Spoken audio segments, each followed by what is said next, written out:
ఆమెకు కావాల్సిన డిమాండ్స్ అన్ని కూడా వీని ముందు పెట్టి వీని బ్లాక్మెయిల్ చేసిందని చెప్పి అబ్బాయి కూడా చెప్పుకొస్తా ఉన్నాడు. వాళ్ళ తల్లిదండ్రులతో మాట్లాడినా చెప్పిండు. బ్లాక్మెయిల్ చేసిందా అమ్మాయి?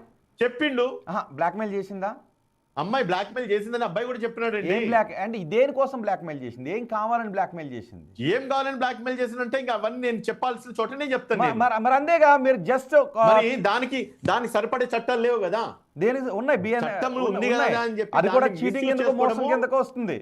మీకు అఫ్ కోర్స్ అమ్మాయిల రక్షణ కోసం పెట్టినటువంటి చట్టాలు లాంటివి అబ్బాయిలకు లేకపోవచ్చు, కానీ మోసం నుంచో దగా నుంచో న్యాయం పొందడానికి కావాల్సిన సెక్షన్లు ఐపీసీలోనూ ఉన్నాయి, బిఎన్ఎస్లోనూ ఉన్నాయి.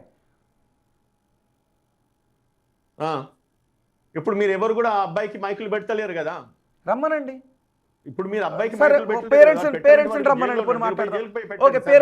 రమ్మనండి, మాట్లాడదాం. అబ్బాయికి అన్యాయం జరిగింది, అబ్బాయి జైల్లో ఉన్నాడు, వాని జీవితం మొత్తం నాశనం అయిపోయింది.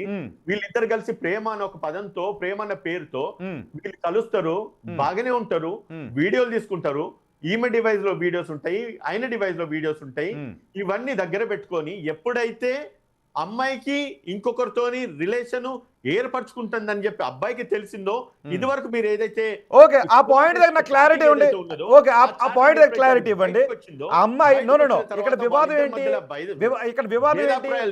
ఇక్కడ వివాదం ఏంటి? మొదటి ప్రేమించిన అబ్బాయితో వీని జీవితం నాశనం చేసి ఈ రోజు జైల్లో కూర్చోబెట్టినారు కదా. నీకు ప్రేమించినప్పుడు అంతసేపు ఆయనతో సంవత్సరంన్నర మంచుకున్నంతసేపు ఇవి తప్పు కాదు. ఎప్పుడైతే నువ్వు తప్పు చేసావని చెప్పి అబ్బాయి అమ్మాయిని ప్రశ్నించినాడో అప్పుడు ఇది తప్పైందా? అమ్మాయి విత్ కన్సెంట్ ఆయనతో ఉన్నది అని కనుక ఓకే.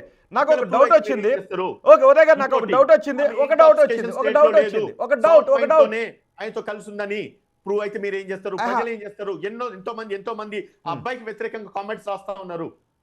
అబ్బాయికి వ్యతిరేకంగా కామెంట్స్ రాస్తే వాళ్ళ తల్లిదండ్రులు చూసి ఏడుస్తా ఉన్నారు. ఈ రోజు వాళ్ళ అమ్మ ఉరి పెట్టుకొని చచ్చిపోతా అని చెప్పి అంటా ఉన్నది. ఆ పిల్లగాని తల్లి చచ్చిపోతే కనుక మీరు ఏం బాధ్యత వహిస్తారు? మీ మీడియా వాళ్ళు ఏం బాధ్యత వహిస్తారు?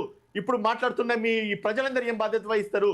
ఇప్పుడు వస్తున్న కామెంట్స్ కన్నిటికీ ఏం సమాధానం చెప్తారని చెప్పేసి ఇప్పుడు మీ మీడియా పక్షాలను నేను ప్రజలందరినీ అడుగుతా ఉన్నాను.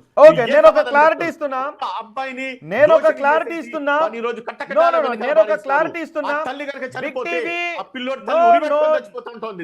మీరు ఒకవేళ పిల్ల కనుక ఆ అబ్బాయి కనుక చనిపోయి ఉంటే, ఆ అమ్మాయి పిల్లగాడి తల్లి చనిపోయి ఉంటే మీరు ఏం సమాధానం చెప్తారు? ఒకవేళ ఈ అమ్మాయి చనిపోయి ఉంటే నా ప్రైవేట్ వీడియోస్ ఉన్నాయి కదా, నా ప్రైవేట్ వీడియోస్ ఉన్నాయి. వాళ్ళమ్మ చనిపోతుంది అన్నది కాదు. ఈ రోజు నష్టపోయి జైల్లో ముగ్గుతుంది ఎవరండి?